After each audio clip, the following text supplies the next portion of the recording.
Generating traffic and sales can be a challenge for online merchants. But selling on the Walmart Marketplace puts your products in front of millions of customers who shop on Walmart.com. And right now, sellers who join Walmart Marketplace can save up to 50% on referral and fulfillment fees for the first 90 days. So get started today. Head over to marketplace.walmart.com/savings. That's marketplace.walmart.com/savings.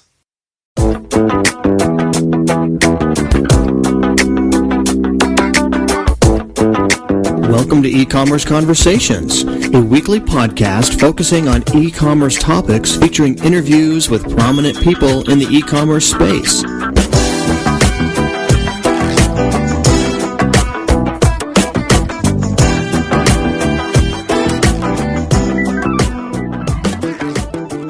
Welcome to E-Commerce Conversations by Practical E-Commerce. I'm Kerry Murdoch.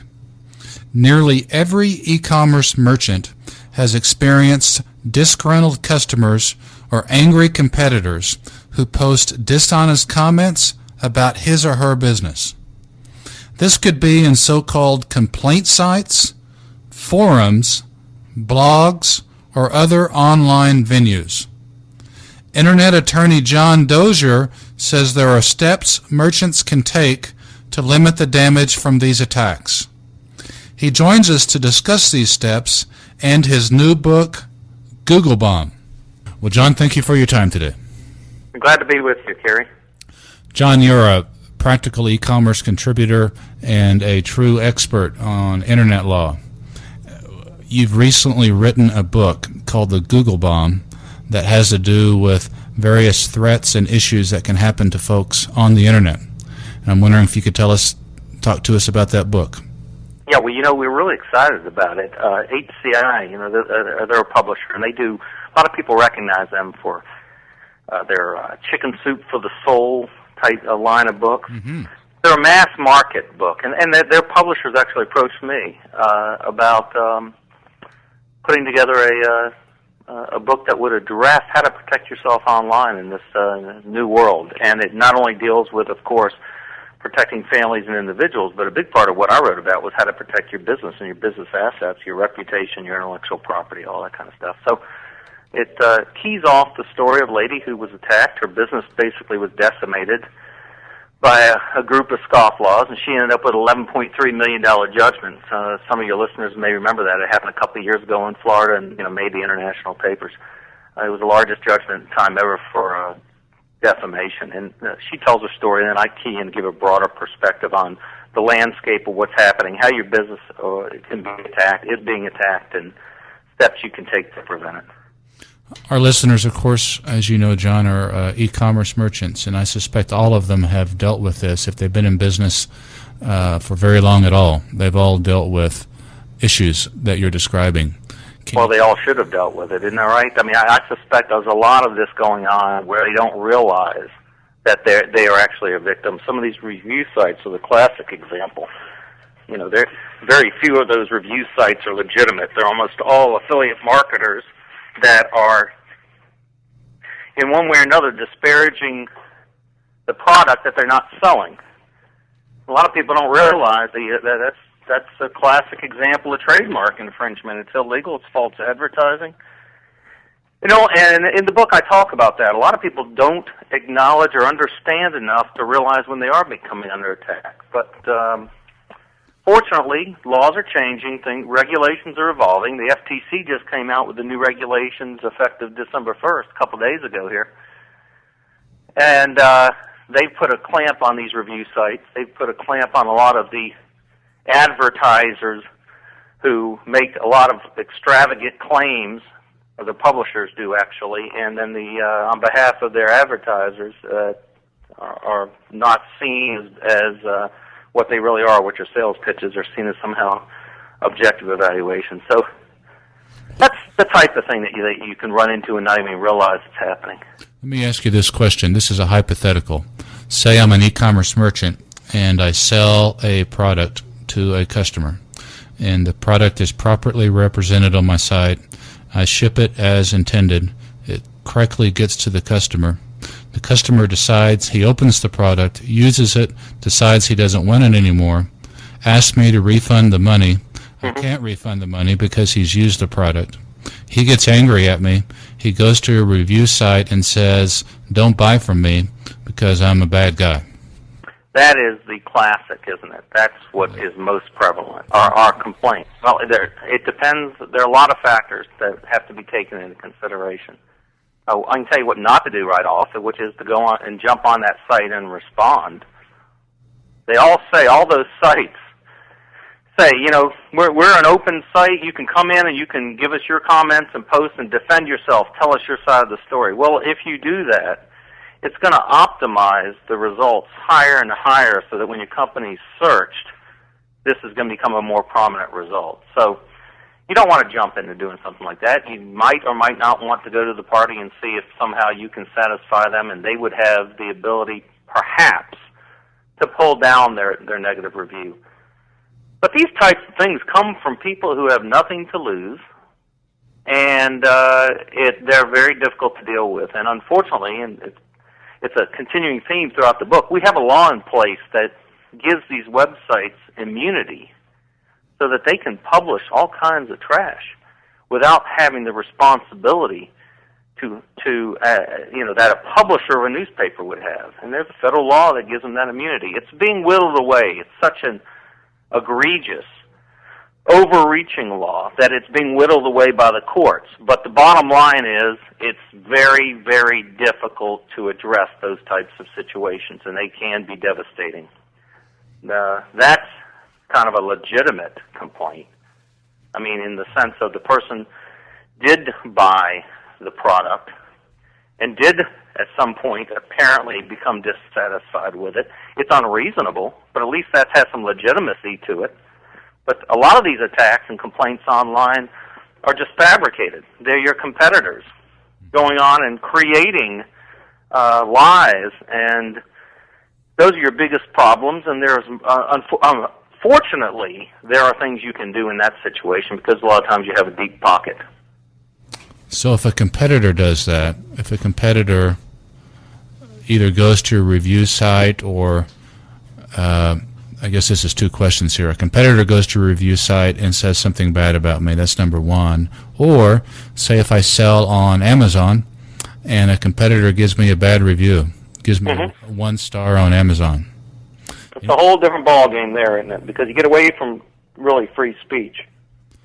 And you're getting more towards what we call unfair competition, false advertising, and pure defamation, product disparagement. But the only difference at law is a very practical one, which is that the odds are your competitor has an income stream. Because they have an income stream, they have something to lose. So when you your lawyer sends out that letter, if you can figure it out that they're the ones, or you think they are, the likelihood of there being a response is much greater. The likelihood of them hiring a lawyer is much greater, and that means the likelihood of getting this little problem resolved is much greater. So how do I prove that? Let's take these one at a time. Someone goes to a review site, says something bad about my e-commerce company, and I strongly suspect it's a competitor. How do I know that? How do I prove it? First of all, you don't have to know it. All you have to do is suspect it. And a skilled attorney can write a letter to someone who he doesn't know has done something, but he believes they might have done something. And say, we don't know if you're the ones that are doing this, but if you are, be aware we're thinking about filing a lawsuit, filing subpoenas, getting an IP address, going to the ISP that owns that IP address, finding out who was using it at the time. If it tracks back to your business, we're going to have a huge problem. You're going to have a huge, expensive problem. Alternatively, you can take this letter, hand it to your lawyer, and have him contact me so that we can try to work through this and move forward. Okay, so there are a lot of different ways to deal with things. Now, how do you find out who it is? Sometimes you can look at the avatar. You can look at the signature on it. They're not going to use the correct name. They're going to use a pseudonym, or it's going to be anonymous. You can take snippets of what the words they've used and search them on Google and see if they come up, the unique words combination, and see where they have used those in the past, whoever's used them in the past. A lot of times people have a tendency to use the same type phrases over and over again. And, other times they're just good old-fashioned getting lucky. A former employee tells on them.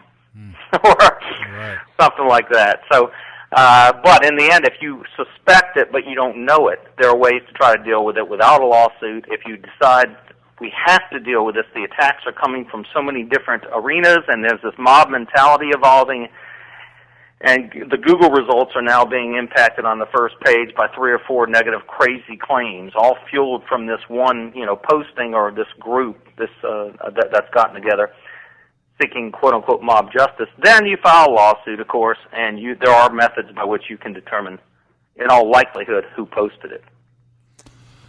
So, and all the other parties who are involved too. So it's what happens with one single post is 90% of the time it stays as it is, and you can manage around it through reputation management techniques, which I discuss in the book in Google Bomb. The top 10 techniques you can take business-wise to build up, a moat around your castle. A lot of times that's not the case. And then the 10% of the time when it takes off and becomes what we call a mobosphere attack, it threatens your business virtually within days. Without sort of restating what's in your book, John, assume you're an e-commerce merchant and you've got a few employees, you've got a nice little business, but it's a small business, a small family-owned business.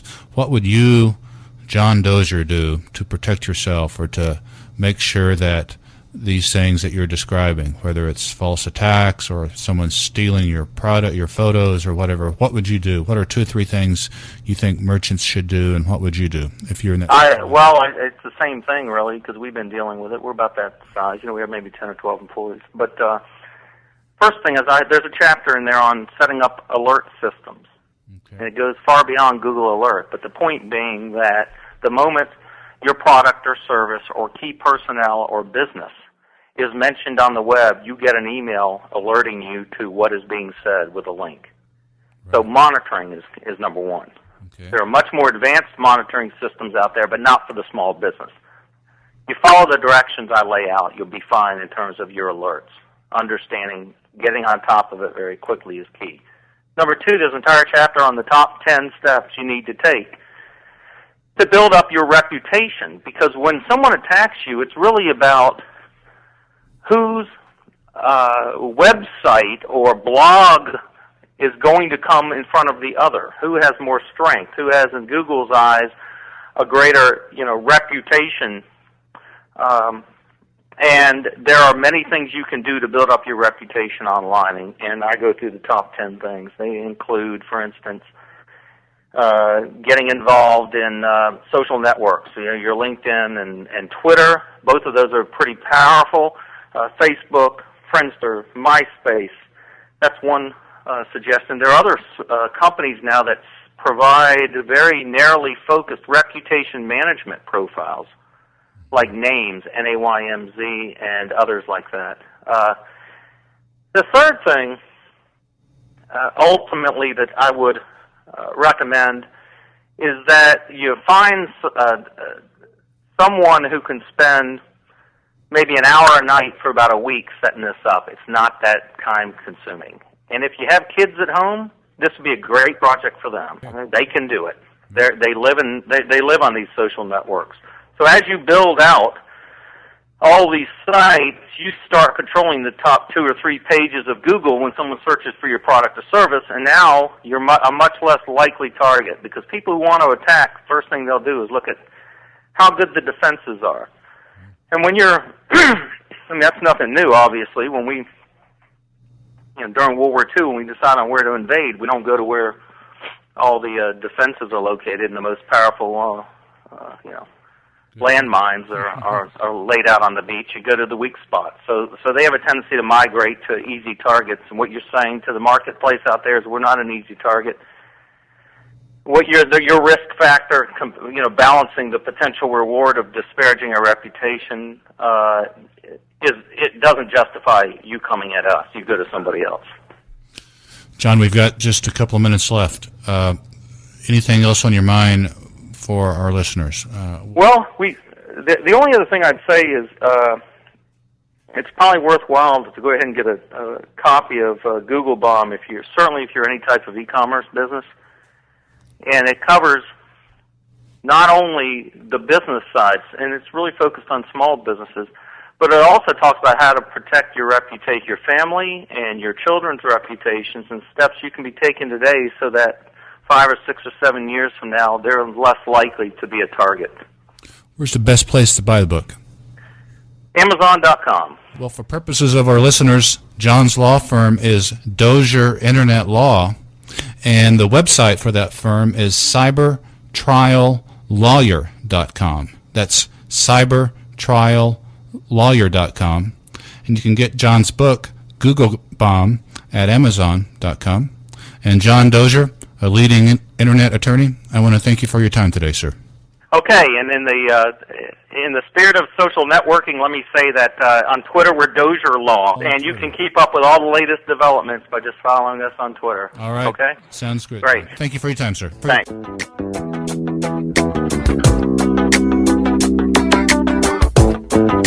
That's all the time we have for this week's e-commerce conversation. I hope you enjoyed it. Please tune in next week for another new episode.